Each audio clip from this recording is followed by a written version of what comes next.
देखिए, कांग्रेस पैदाइशी रूप से पिछड़ों की, दलितों की, आदिवासियों की, गरीबों की विरोधी रही है और बाबा साहब भीमराव अंबेडकर जी के बनाए हुए संविधान के सदैव खिलाफ रही है। धर्म के आधार पर, चाहे सरकारी नौकरी हो, चाहे शिक्षा हो, चाहे ठेकेदारी हो, आरक्षण देने के सख्त खिलाफ थे बाबा साहब और यह संविधान में उल्लिखित भी है। लेकिन कांग्रेस ने कर्नाटक में मुस्लिम वोट बैंक साधने के लिए जो घटिया चाल चली है, इसकी कीमत उन्हें कर्नाटक ही नहीं पूरे देश में चुकानी पड़ेगी। ये पिछड़ों की पीठ पर एक तरह से छुरा भोंकने का काम कांग्रेस पार्टी ने किया है। पहले मुसलमानों को पिछड़े वर्ग में शामिल करते हैं, फिर ठेकेदारी में उनको 4% आरक्षण देने का काम करते हैं और पिछड़ों के हक पे डाका डालने की ये कोशिश है। और कर्नाटक कांग्रेस का यह निर्णय घोर निंदनीय है, संविधान विरोधी है, पिछड़ा विरोधी है, दलित विरोधी है, आदिवासी विरोधी है, गरीब विरोधी है। सर, सपा राष्ट्राध्यक्ष अखिलेश यादव लगातार प्रदेश सरकार पर सवाल खड़े कर रहे हैं, कह रहे कानून व्यवस्था खराब है, महिलाएं सुरक्षित नहीं। श्री अखिलेश यादव जी, पहले ये बतावें कि जो पिछड़ों को का हक में कांग्रेस ने कर्नाटक में डाका डाला है, पहले मुसलमानों को पिछड़े वर्ग में शामिल किया, फिर सरकारी ठेकों में 4% आरक्षण देने की बात कही, उस पर वो मौन क्यों धारण किए हुए, इसका जवाब दें।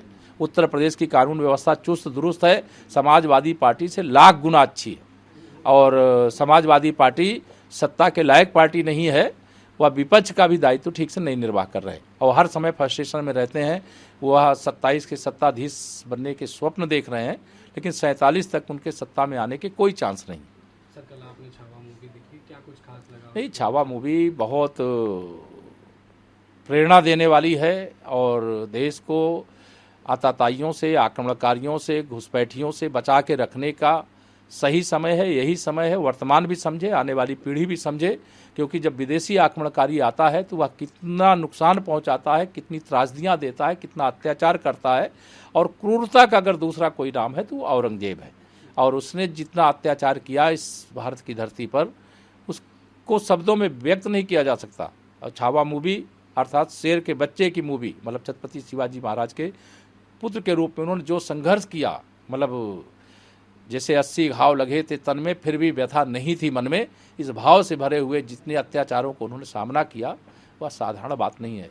वह देख करके रोंगटे खड़े हो गए, क्रोध भी आ रहा था कि कौन सी ऐसी चूक थी, कौन सी ऐसी भूल थी जिसके कारण ऐसा आक्रमणकारी हमारे देश में।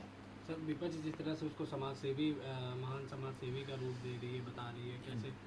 देखिए, विपक्ष में समाजवादी पार्टी ही उसकी अगुआ है और समाजवादी पार्टी के मुखिया श्री अखिलेश यादव जी ने एक दिन यह बयान दिया कि हम छत्रपति शिवाजी महाराज का भाजपा से ज़्यादा सम्मान करते हैं। मैं उनसे, मेरा सवाल है कि अगर वह छत्रपति शिवाजी महाराज का सम्मान करते हैं तो औरंगजेब जैसे क्रूर शासक को महान बताने वाला समाजवादी पार्टी का विधायक आबू आजमी इनके दल के अंदर अभी भी कैसे बना हुआ है, उसके खिलाफ कोई कार्रवाई इन्होंने क्यों नहीं किया है?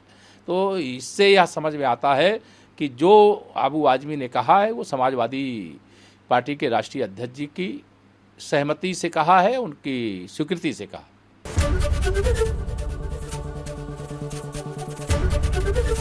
एबीपी गंगा, खबर आपकी, जुबान आपकी।